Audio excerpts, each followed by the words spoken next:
The business planning platform has a great strategy builder. It also has the ability for us to set goals and to set tasks so we can work with the business owner to get ongoing improvements.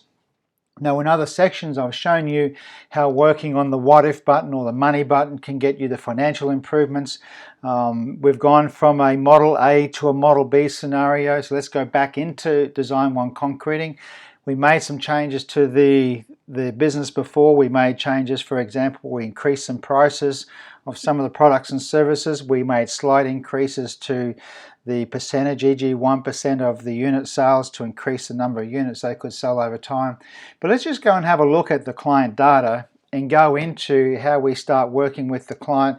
We've made some changes, so we looked before how we made some changes in these areas.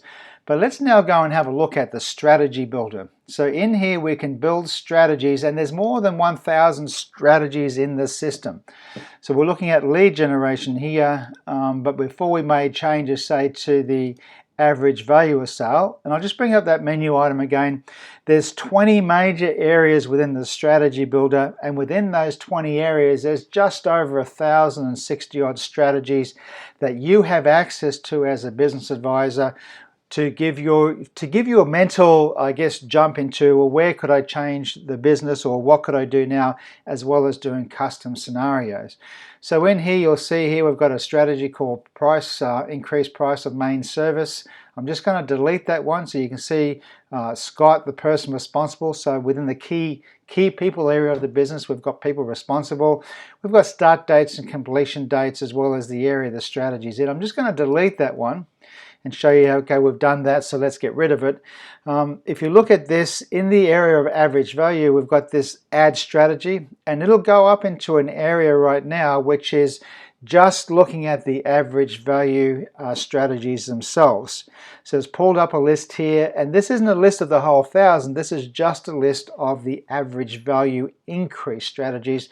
You'll see here you can change customer mix and service to only service the A and B class customers. You can change your geographical location. So there's a whole range of things that you can do with regards to the average value. Do deals, extra warranty, do deals, e.g. easy finance. So there's a whole list of areas that you can make changes to. The other thing is that we can actually bring a strategy down into the system, e.g. ask people to buy some more. We can go in here and we can change these and customize them to the business. So for example, with regards to the average value, we can say here, sell more retaining walls to, you can say, area, geographical area, and we might put in here Kingston. As an example, this is just an example. So we've changed the heading of the strategy. We can change the body copy of the strategy. We could have kept that information that we already had. You'll see here that we can select what quarter. Now these quarters here go into a one-page plan. We've got the whole plan, but they can also be segmented into a one-page plan. So we'll do quarter 2.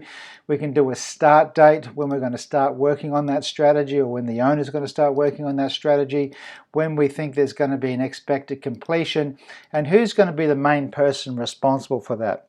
Once we do that, we can save that, and this is now a part of their strategies, and we can go into the system and we can print out the strategies by team member. So the system will print out strategies for Harry, strategies for James, Samantha, Simon, new business development manager. So we can print out strategies based on team member, but we can also print out strategies based on this hierarchical group here as well. So we've got many ways to get involved with the client on developing their business. The other thing we have in here too is we have the ability to be able to set goals. So we can come in here and set goals for the business, and these can be financial goals, e.g. increase the amount of revenue in the business. It can be to hire new employees. It can be a whole range of things that we can put a goal in. And it's just a matter of putting the heading in, e.g. so let's do hire new, what they want to do, a copy, hire new marketing coordinator.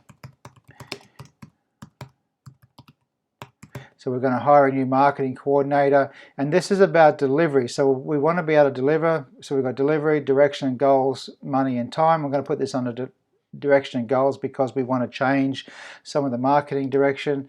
The goal is a future-based goal. We can change things to a historic-based goal once they're finished. We can also work with the individual people on personal goals, e.g. the owners of the business may have a personal goal to go on holidays, the owners of the business may have personal goals to develop their assets and so forth. So we can change the goal type. We can also put in here a start date, when we're going to start date. We can time to complete.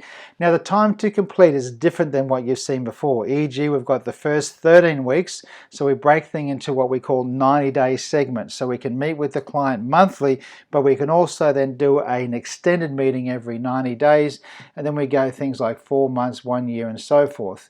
The other thing that happens in here is that if we've got a 1-year goal, we can also include that in the 1-year plan, and of course who's responsible for doing that, and then the details of what that goal looks like.